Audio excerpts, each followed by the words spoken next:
Hi guys, welcome back. Now, a few weeks ago I uploaded this short and I asked the question, which tree am I going to put into my big red pot that I got for Christmas a couple of years ago?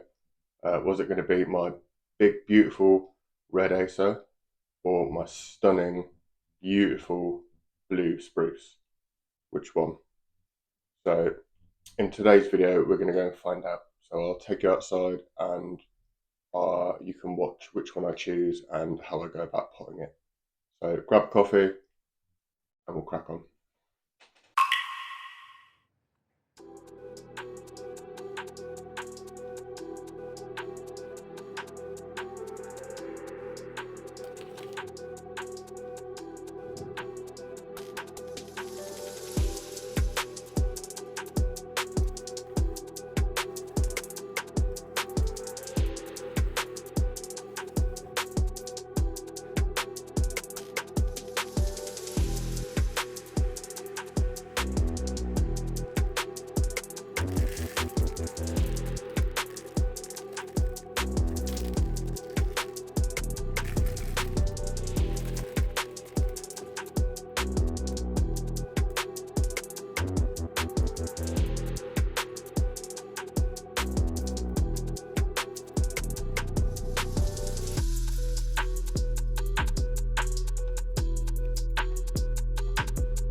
So, I did the repotting of this on the 9th of March. It's now the 30th, and as you can see, it seems quite happy. We've got new buds everywhere, and they're swelling, and yeah, it's looking pretty good. I haven't had any needles drop as such, but they do like to sulk, so only time will tell. But yeah, I'm quite pleased with that. There will be a bit of wiring and stuff needing over the next few years to kind of try and keep it compact, but overall I'm actually quite happy with the way that's turned out. There we go, guys. There is my beautiful blue spruce hoopsii potted up into my beautiful big red pot. It's definitely looking good, as you saw. Basically, there's like a month, 3 weeks, 3.5 weeks between when I first started, when I repotted it, to what I showed you a minute ago. Looking good. There are buds that are swelling. Stick around to get an update in the future. Maybe sometime middle of summer I'll show you. But yeah, thanks for watching, and as always, don't forget to give me a like, sub and a share, and I will catch you all in the next one.